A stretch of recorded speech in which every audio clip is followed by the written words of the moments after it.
Independence के बाद यानी आजादी के बाद पहली बार गलत साथ में, गलत संगत में गलत कदम रखना शुरू कर दिया है। तो हिंदुस्तान का हश्र क्या होगा?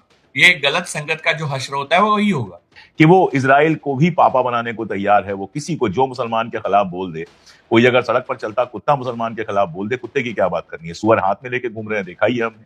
और दूसरी बात है, एक तरफ आरएसएस ये कहता है कि हमें पाकिस्तान से बातचीत करनी चाहिए, कल्चरल गिव एंड टेक करना चाहिए, फला करना चाहिए, डिकरा करना चाहिए, होसबड़े आके बोलते हैं। उसकी वजह यह है कि पाकिस्तान के साथ बातचीत शुरू करने के लिए अमेरिका ने दबाव डाला। चीन, ईरान, रूस, पाकिस्तान सब इकट्ठा आ गए। उनके पास लबालब भरे हुए तेल के भंडार हैं। क्या हमारे एटॉमिक पावर का मतलब सिर्फ इतना है कि हमारे नेता ये धमकी देते रहें कि पाकिस्तान पे एटॉमिक बम गिरा देंगे, जो कि बेवकूफी होगी, बहुत भयानक। पाकिस्तान अगर हिंदुस्तान पे एटॉमिक बम गिराएगा तो पाकिस्तान भी तबाह हो जाएगा, और हिंदुस्तान अगर पाकिस्तान पे एटॉमिक बम गिराएगा तो हमारा भी एक बड़ा हिस्सा तबाह हो जाएगा। ये और उन्होंने हर लिंक को खत्म करने की कोशिश की जो हमारे साथ। वो इजराइल चाहता है कि हम ईरान के खिलाफ युद्ध करें उनके लिए, जैसे अमेरिका कर रहा है, और मोदी जी उसको हवा दे रहे हैं कि आप अब बच रहे हैं इसकी वजह से, यही लाइफ लाइन है। ये आखिरी लाइफ लाइन पे आदमी बहुत फड़फड़ाता है, तो वो दिखता है उसमें। और हमें कोई छोड़ने की जरूरत नहीं थी, पाकिस्तान ने उनको पकड़ लिया फट से, हमने छोड़ा तो। अब एलएनजी से भरे लबालब जहाज पाकिस्तान में आएंगे, लेकिन भारत जैसी ताकत इतनी बड़ी, यानी ताकत यानी आप समझिए कि एटॉमिक पावर सिर्फ हिंदुस्तान ही है इजराइल को, और इतनी बड़ी अब मजबूत सबसे मजेदार बात मैं करूं, आप ही की बात से बात लेके करूं, कि पाकिस्तान ने अपने एटॉमिक पावर होने को इस्तेमाल करके, आप देखिए, बिल्कुल नए नए डील वो कर रहा है। चाइना भी उसका दोस्त है, पाकिस्तान से भी उसने अच्छा रिश्ता बनाया हुआ है, ईरान की डील करवा रहा है, जबकि ईरान के साथ उसके संबंध खराब रहे हैं। ईरान के साथ पाकिस्तान के कोई बड़े अच्छे संबंध नहीं रहे हैं। लेकिन उस एटॉमिक पावर होने को, और आप देखिए कि पाकिस्तान जब एटॉमिक पावर हुआ था, हम आप उस समय जवान थे, कितना तमाशा मचा था, और इलीगल कहा गया था उसको, बहुत सारे सैंक्शन लगाए गए थे, सब कुछ हम जानते हैं अच्छी तरह से।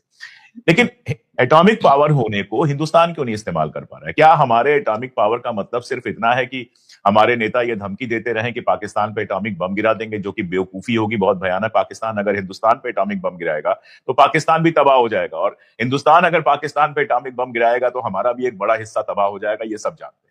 तो हिंदुस्तान के लिए पाकिस्तान पे बम गिराना, पाकिस्तान के लिए हिंदुस्तान पे बम गिराना, सिवाय बेवकूफी के और सेल्फ डिस्ट्रक्शन के कुछ नहीं होगा। तो ये तो यूज है नहीं हमारे पास। तो अपने एटॉमिक पावर होने को डिप्लोमेसी में हम क्यों नहीं यूज कर पा रहे हैं? नहीं सर, एक बात है, इसमें एक बात रहेगी कि जो पाकिस्तान ने रूस के साथ भी एक हिस्टोरिक एग्रीमेंट कर लिया है 2 दिन नहीं, रूस के साथ तो हमारे रिश्ते खराब हुए हैं। अभी एक अखबार की हेडिंग थी कि रशिया के साथ जो इंडिया के रिश्ते हैं वो नॉस्टैल्जिया जितने रह गए हैं। हाँ, क्योंकि देखिए मतलब कोई भी लारा समझ सकता है। और आप अमेरिका से हाथ जोड़ रहे हैं। अभी तो कल की ही खबर थी ना, आपने भी शायद लेके हम पोस्ट की थी, एलएनजी मैंने भी लेके की हम। थी, कि आप जो है अमेरिका से मांग रहे हैं ये इजाजत की रशिया से हम तेल खरीद लें। और लावरोव क्या कह के गया है सर, वो बहुत इंपॉर्टेंट बात है, और लावरोव को मैं बहुत ज्यादा इज्जत करता हूं। मुझे नहीं लगता कि दुनिया में उसके ऐसा डिप्लोमेट आज की डेट में कोई है। उसने ये कहा कि रशिया हिंदुस्तान के साथ जो हथियारों का मामला था वो बहुत पुराना है। हिंदुस्तान का जो हथियारों का बेस है वो रशिया का है, और वेस्टर्न पावर केवल हथियार देंगे, टेक्नोलॉजी कभी नहीं देंगे। और आप जानते हैं कि ये हमारी सबसे बड़ी प्रॉब्लम है कि हम वेस्टर्न पावर से जो खरीदते हैं हमें टेक्नोलॉजी नहीं मिलती है। हाँ, ये और ईरान के विदेश मंत्री भी हिंदुस्तान आकर आखिरी कोशिश करके गए, जैसे रशिया के लारोव जो बहुत बड़े डिप्लोमेट हैं दुनिया भर के, यानी उनकी जो बात करने की शैली है वो मुझे बहुत पसंद है। उनका कमाल फैन है। दुनिया में है। तो और वो और पुतिन भी बातचीत करते तो बहुत मजा आता है। वो एकदम बहुत ही मजेदार बात करते हैं। तो मैंने ये देखा कि लारोव और ईरान के विदेश मंत्री ब्रिक्स सम्मेलन के पहले बाद में ऐसे जो आए, उसमें उन्होंने ये सोच लिया था, और ये उनको मान रहे थे वो, कि ये देश जो है हिंदुस्तान, उनका दिल हमारे साथ है, यानी लोग हमारे साथ है। लेकिन ये सरकार जो आई है उसका मुखिया और उसके मित्र अभी साथ नहीं दे रहे। तो उन्होंने, देखिए लारोव ने भी और इजराइल ईरान के विदेश मंत्री ने भी कोशिश ये की, अरागची साहब ने। हाँ, राज साहब ने ये कोशिश की कि इस देश को हम मित्र मानते हैं, ये बार बार बताते रहे। लेकिन उन्होंने ये भी जिक्र किया कि ये ब्रिक्स सम्मेलन की फेल होने की वजह कुछ ताकतें इजराइल के साथ हैं।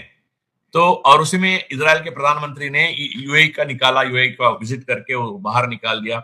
इससे उन्होंने दोनों को पूरी तरह से आग के सामने झोंक दिया। एक तो यूएई के जो इंटरेस्ट है उसको, और हिंदुस्तान के इंटरेस्ट को, क्योंकि वो टाइम ऐसा था कि नेतन्याहू ने ये लोगों के सामने लाकर ये रख दिया कि यूएई हमारे साथ है, और अब ये भारत के प्रधानमंत्री जा रहे हैं, वो भी हमारे खेमे में हम ले रहे हैं। तो अब मोदी के लिए या उनके मित्रों के लिए लाइफलाइन बची ही नहीं।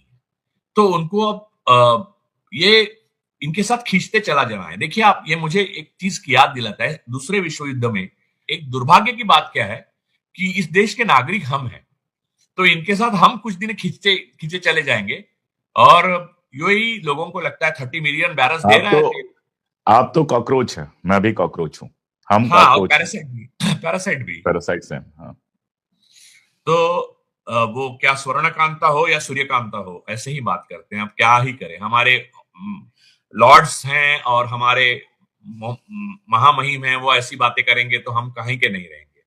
खैर, लेकिन फिलहाल विश्व के पटल पर और विश्व की परराष्ट्र नीति में कॉकरोच और पैरासाइट कोई और है, वो हम नहीं है।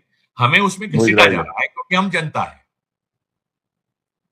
तो एप्स्टीन इस देखिए ये जो मैं एक एक बात लास्ट कहता हूं इस मामले में, फिर आगे बढ़ेंगे। ये जो मोदी, यूएई, इजराइल और अमेरिका का जो ट्रम्प साहब की एडमिनिस्ट्रेशन जो है, ये इसको हम लोग एप्स्टीन फाइल के नाम से जानते हैं, एप्स्टीन क्लास के नाम से जानते हैं। एप्स्टीन क्लास वर्सेस ऑल, ऐसी वर्ल्ड ऑर्डर अब हुई है। और आपने ट्रम्प साहब को चाइना में देखा, चीन, ईरान, रूस, पाकिस्तान सब इकट्ठा आ गए। उनके पास लबालब भरे हुए तेल के भंडार हैं। इंडिपेंडेंस के बाद यानी आजादी के बाद पहली बार गलत साथ में, गलत संगत में गलत कदम रखना शुरू कर दिया है।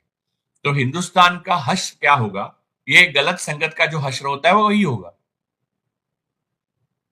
नहीं, खैर इजराइल एक नकली देश है बनाया हुआ, और हमें बहुत प्राचीन सभ्यता है, देश रहता है, सरकारें आती जाती हैं। जो आपने कहा कि ईरान और रशिया भारत के साथ दोस्ती की बात लगातार कर रहे हैं, वो इसीलिए कर रहे हैं कि सरकारें आती जाती हैं, मुल्क रहेगा। और ये भी जानते हैं कि इस देश में जो सोचने समझने वाले ज्यादातर लोग हैं, उनको पता है कि आपको यूएई या फिर इजराइल के साथ खड़े होने की जगह ईरान के साथ खड़ा होना हर तरह से फायदेमंद होता। जैसे एक बात मैं अक्सर कहता हूँ राजू भाई, कि चाबहार पोर्ट अगर बन गया होता और चालू हो गया होता, उससे हम काम करना शुरू कर देते, तो ईरान से तेल लेने के लिए हमको स्ट्रेट ऑफ होर्मुज की जरूरत ही नहीं पड़ती।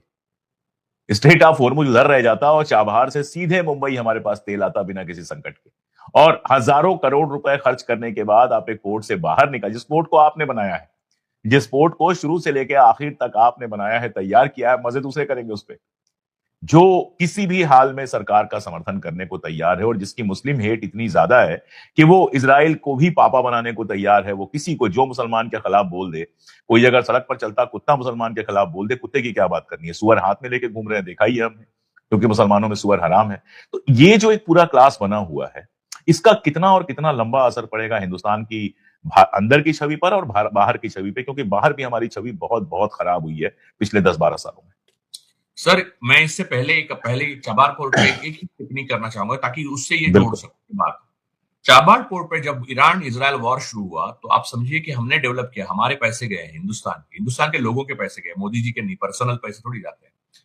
तो इजराइल ने बमबारी चाबार पोर्ट पे की, ताकि वो हमारा कितना दोस्त है वो आप समझ सकते हैं, एक बात।